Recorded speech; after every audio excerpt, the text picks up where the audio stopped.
Hey guys, welcome to the channel, season 43, war number 9. I'm going to take my routine path 3, and this path 3, as you know, has electric defense nodes. First defender we have Iceman, and then we have Iron Man, and on the shared fight we have Rintra. So for these two champs I will be using Galen, as there are a fewer options other than Galen who can do this fight with relative ease. And then on the shared node we have a Terex, and further up we have a Quicksilver on the Sacred Stiff node. By the way, the Terex was on a Hazard Shift node. And down the left path again we have Jessica Jones on Spiked Armor and Buffet over Time node. Moving further to section 2, path 3, we have Omega Sentinel on Chitinous Throne, and then we have Infamous Iron Man with Static Defense 2. And the shared fight on this section has Nimrod. So in this section I will be taking down Nimrod and Infamous Iron Man with my Galen. And on the boss island I will be taking this future Ant-Man on Feat of Vigilance, power efficiency, missing in action node, and then this Mangog on Hazard Shift, Incinerate and Poison node. My team for this war will be Void, Galen and Cosmic Ghost Rider. So moving on to the first fight, pretty straightforward fight with Galen. As I told earlier, there are a few options for this power burn immunity. Galen, Hulkling, Photon, Annihilus I think is one of them. But no one can do a fight faster than Galen because of the node he gains planetary masses at a super duper rate, and the fights are relatively easy to finish. Also, one more thing in this war, as because of some issues in the alliance, three of our players could not place defenders here. So internally I have decided that I won't be using any items in this war. Boost maybe I will use. So far on the section 1 I will not be using any boost, and as you can see, with 1 SP1 this fight is over.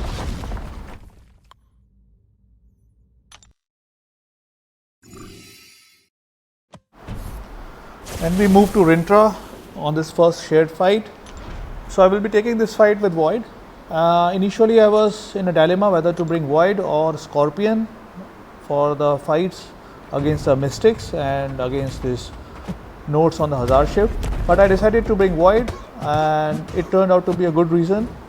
Actually, it turned out to be a wonderful selection on my part, because somehow this person is using Suicides, and with Suicides, you know, Void just slaughters if you have Suicides on.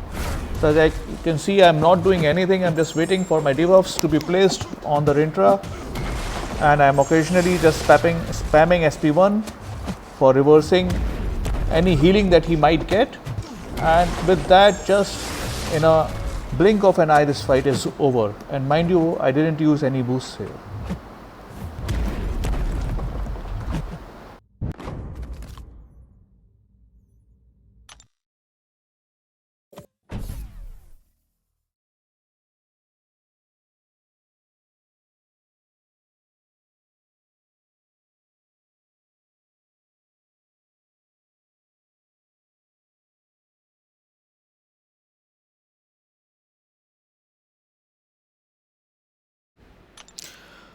Moving on to the first mini boss, we have a Terex on a Hazard Shift, Incinerate and Shock node. I will be using a 20% war boost here because I will be taking this fight with Void and I want to get it over as quickly as I can.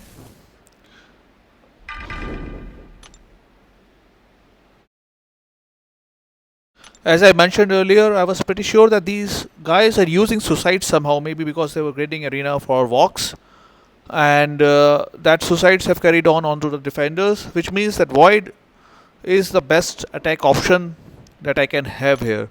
So I'm very pleased with my decision to bring Void in this war, and as you will see that my hunch was right, and Terex has poison, which means that the Suicides are on and he will be taking a lot of damage due to the presence of Void and also from recoil.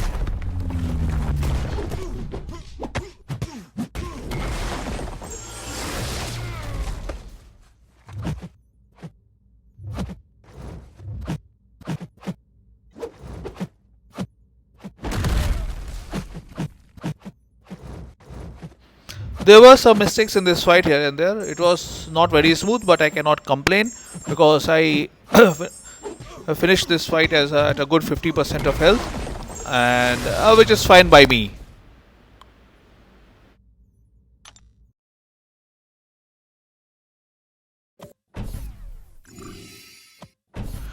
Next, we have this Quicksilver on the Sacred Stiff node, and I will be taking this fight using CGR.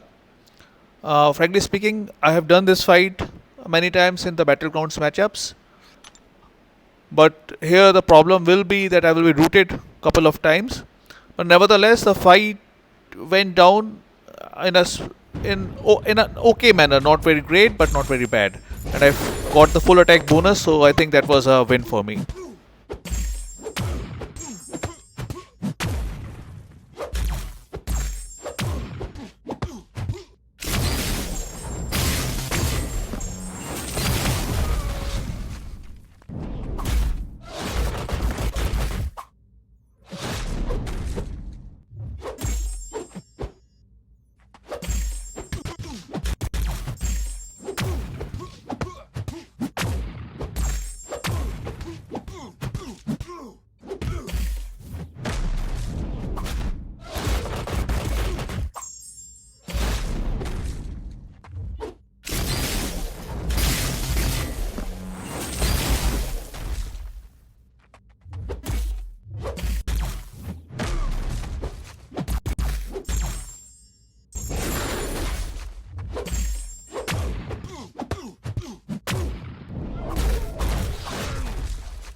Yeah, so that fight with Quicksilver was nothing to be very proud of, frankly speaking. And now we have the Jessica Jones in the sloped armor, buffet over time, and vigorous assault node.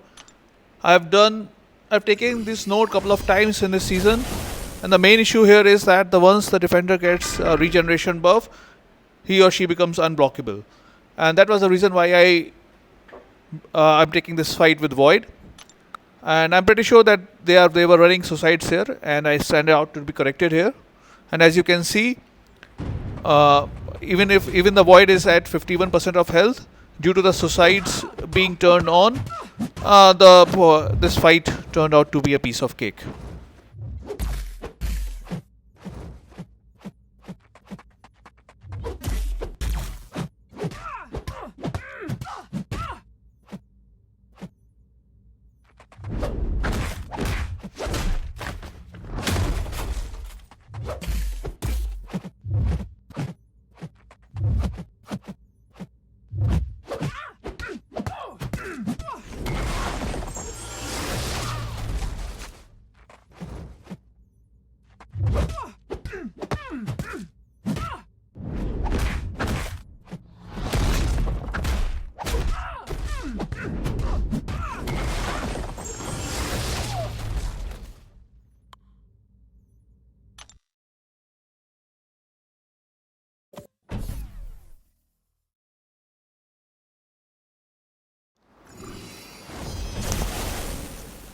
Section 2 of part 3, the first fight, is against Omega Sentinel on the Chitinous Thorns node, where you get bleed damage. And this fight is ridiculously fast with my Cosmic Ghost Rider and 20% attack boost. As you can see, this fight is over in a blink of an eye.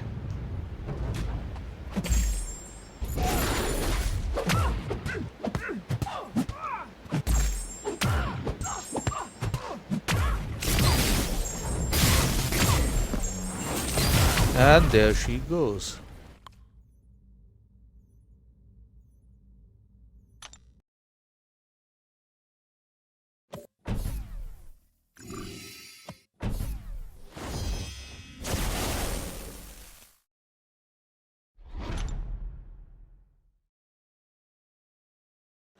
Next we have iDoom on the static defense 2 and sloped armor node, where basically you get a shock damage if the defender has an armor up buff.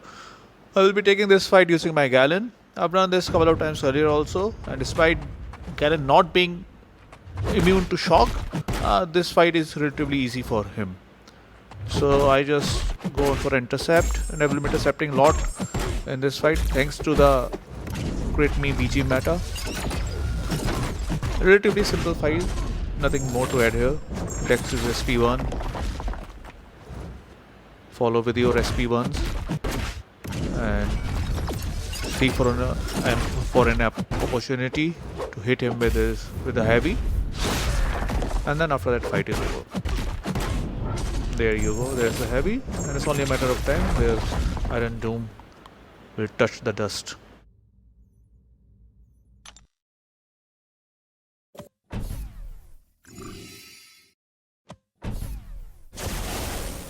So last fight in section 2 in my path is against this Nimrod, and it's on a Burden of Might and Reinvigorated node. It's a very easy fight for Galen because Galen, as you know, as I've said it many times, is immune to power burn, and in this fight you do not gain any power. So what happens is that you just have to hit him, and you build on planetary charges and hit him with a heavy, and then when your planetary charges expire you deal direct damage and the fight is over.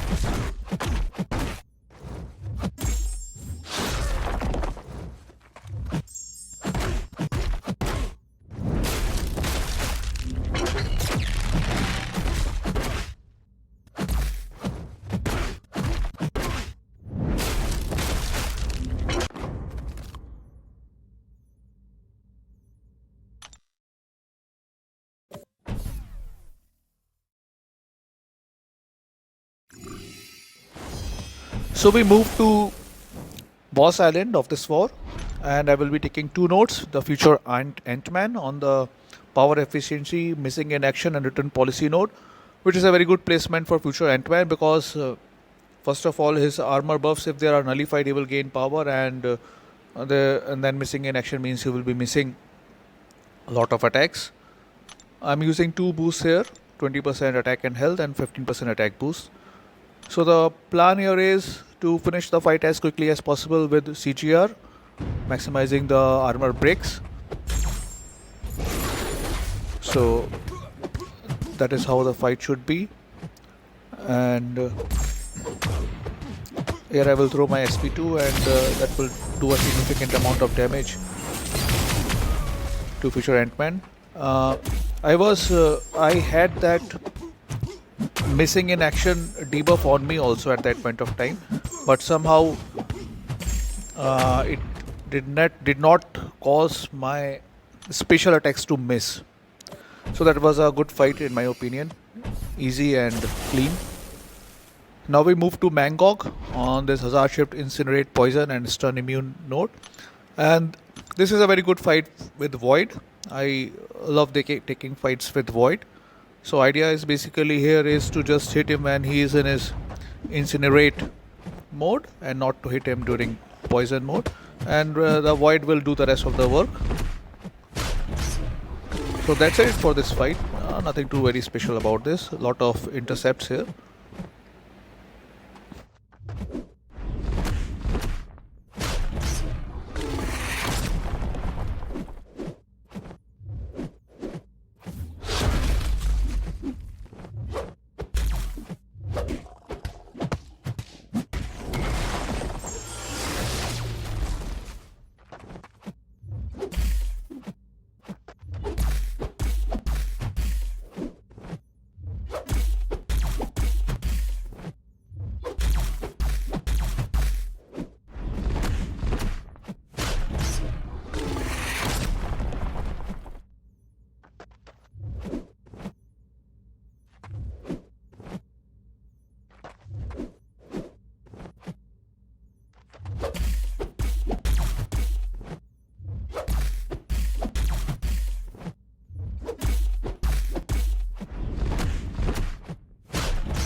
overall very good war for me.